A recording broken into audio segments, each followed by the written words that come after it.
Hey guys, welcome back. This is going to be a fairly quick video. I just wanted to do a comparison video of my Canon 70D DSLR camera that I normally use to film against the iPhone 11 Pro, which I've just purchased. So I wanted to film on both of them, put them right next to each other. I'll do a couple of photos and that sort of thing as well, just to give you guys an idea of the difference between the two. So this one that I'm looking into right now is the Canon 70D, which I normally use to film. Love the quality of it, love the color that it just produces naturally. I don't have to do a whole lot in editing with the color. And I just find the picture is so clear.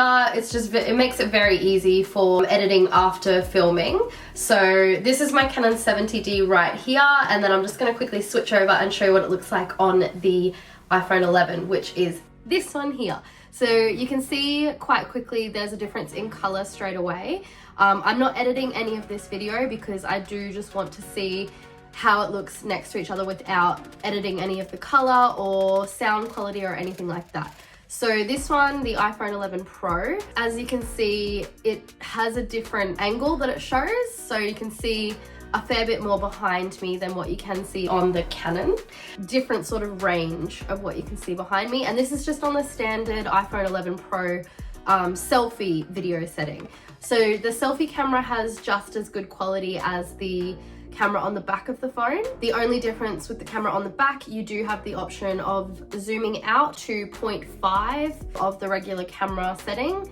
This is the regular one, and then you also have the option of zooming right in as well to 2 times the regular camera setting. You can't do that with the selfie camera. I've also noticed that you can't actually zoom in or out midway through filming with the selfie camera, whereas with the reverse camera you can. The only issue with using the camera on the back is that you obviously can't see yourself or see what you're actually filming, what the range is. So yeah, this is this one, the Canon 70D, and the iPhone 11 Pro. I might even just pop a couple of seconds of the video right next to each other so you can see the difference between the two. Now obviously if I wanted to do some editing with the iPhone 11 Pro colors, I'll do a really quick snippet so you can see that obviously it doesn't have to look like this. You can add in some contrast, take out some of the warmth and whatever else you want to do there. But the quality, when I'm just looking straight at the screen on both of them, the quality looks pretty good on both. I do notice that the Canon 70D seems to sort of smooth out my skin a bit more, whereas the iPhone 11 Pro is just showing exactly how I look. So it's mainly just the difference in color that I'm seeing. So I mainly can just see that the iPhone 11 is showing much more of like a warm video, whereas the Canon sort of shows more of a cool tone in the video, but I also think it shows a bit more of a natural light, whereas the iPhone's sort of blowing it out a little bit, just a tiny bit. Yeah, so I'll pop a couple of little photos here next to each other so you can see the difference. Okay, so here you can see the difference between still photos taken on both of these cameras. So the Canon 70D on the left and the iPhone 11 Pro on the right.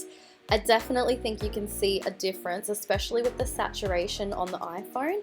It's definitely lost a little bit of that saturation and contrast. I would still do a little bit of editing on the Canon photo, but I think it's really interesting in this next photo you can see of my pug Greg. I actually prefer the quality and the look of the image on the iPhone 11 Pro, and this is without any editing, which I thought was really interesting. So it's obviously quite a bit dependent on the light as well. And then again in this last photo of me, which was taken in the same spot as the first photo but at a slightly different time of the day, and I think the iPhone 11 Pro image came up quite a bit closer to the Canon 70D, and I don't mind the color in the iPhone image here as well. I actually think the warmth in the iPhone image is a little bit nicer than the Canon here, but again it's lost a tiny bit of the saturation. I do think it's quite interesting to see them right next to each other because it obviously depends on the circumstances as to which image will come up nicer. And I might just flip the iPhone camera around and we'll just have a look at the difference there as well. Okay, so that's now with the iPhone camera flipped. I have no idea what I'm looking at here because all I can see is the back of my phone. So hopefully this video is coming out okay. I'm sure that there are some kind of programs apps that you can get where you can maybe see what you're filming on the iPhone 11 through your laptop or an iPad or something. So I might look into that. But yeah, in terms of ease, it's definitely a lot easier to film with the Canon rather than the iPhone 11 if you're wanting to use the back. So this is just the standard setting on the back camera. I'll show you what the zoomed out setting and zoomed in settings looks like. Okay, so if we zoom right in, this is where you can see if we zoom right out, this is where you can see quite a bit more.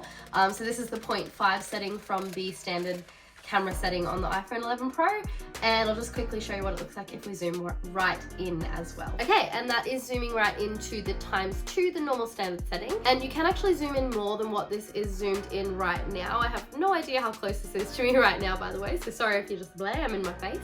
You can zoom in even more than this, you just start to lose the quality after you zoom in more than 2 times. I'm gonna go back to standard setting now. Okay, and so just finishing up on both, I'm just gonna look at my Canon again for now.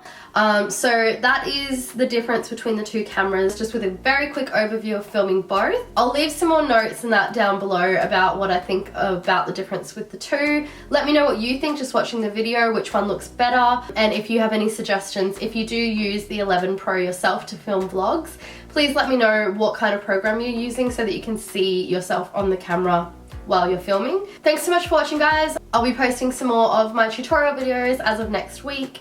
If there's anything in particular you want to see, please do leave me a comment down below and let me know, and don't forget to subscribe. Alright, thanks so much, guys. See you later. Bye bye.